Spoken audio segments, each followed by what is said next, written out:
Our next performer spent the entire afternoon practicing this in front of her cats. Give it up for Samantha Richards!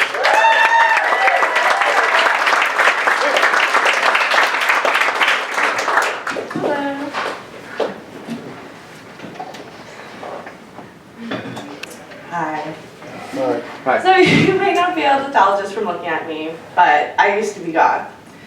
Full-on, depressed teenager, black everything. Black metal, black plague, black licorice. And I hate black licorice. That was my commitment to the lifestyle at the time. I'd like to tell you that I had some kind of epiphany, that I clambered free from the dark, cold grasp of the gothic realm. But really, the reason I'm not goth anymore, I'm really fucking lazy. The upkeep was unbearable, and a lot of aspects of my life have improved since I've embraced my laziness. For example, don't dye my hair anymore. Black hair, roots, looks really bad. Still struggle with it, but at least like ombre is fashionable right now. Half the amount of black clothes means half the amount of time lint rollering cat hair off myself.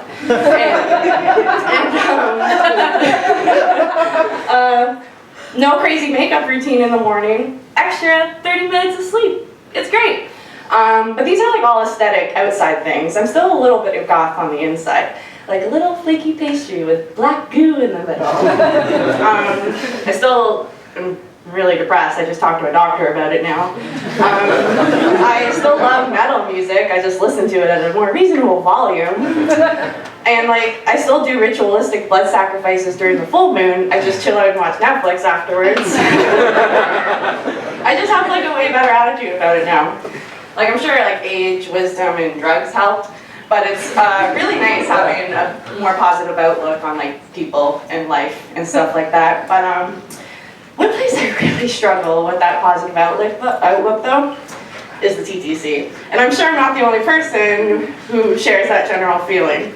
But it might sound strange though when I say the TTC itself though, it's awesome. It gets me from point A to point B fairly easily. If it brought me to point C, then I'd be a little concerned. I think the problem with the TTC is the people that ride it. Truly. Like, every time I'm on it, it's just like every single person thinks they're the only person there, and heaven forbid they inconvenience themselves for a second to benefit someone else. For example, don't take the outside seat in a pair of two, blocking a perfectly good one, and then act like it's the biggest deal in the world if I asked you to move, so I just like scoot my butt in. And the universally acknowledged concept of walk left, stand right on the escalator. What's the point of having that rule if no one follows it? And like the whole not waiting for people to get off before you try and get on. But my personal favorite is the bag on the seat. Fuck you. And your fucking bag. Did that bag pay $3.25 to get on this train? No, and it is not a child under 13, so I get that seat. It's just like, what I would give to have the gall to just like, just pick up that bag, throw it in the air, kick it across the fucking train, and then lean in and look at the person who dared cross me and say, please put your bag on your lap or on the floor to leave the other seats free for the other passengers. Thank you for making the TTC the better way. Alas, I have a little bit more tact than that. Gothstam probably would have went ahead with it though. Gothstam probably wouldn't have even had that problem actually if I think about it.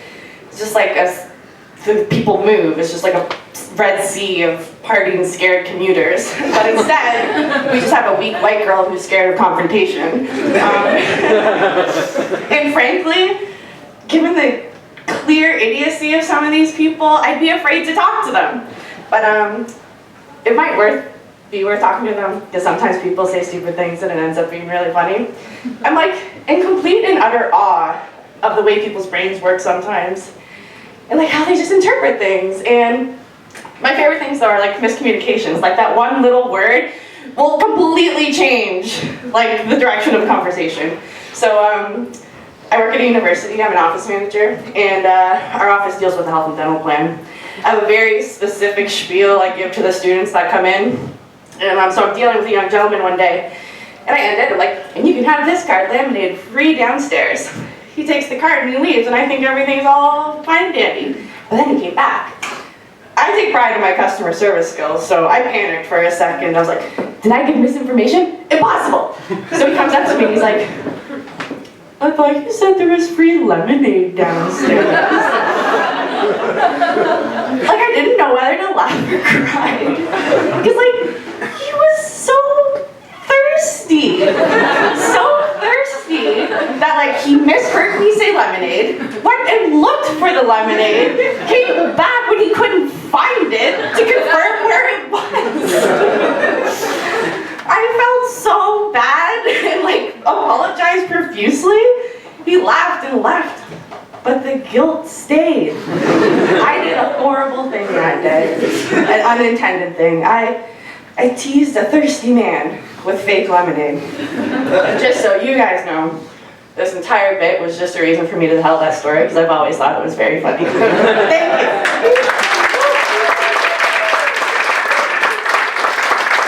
Give it up for Samantha, everybody.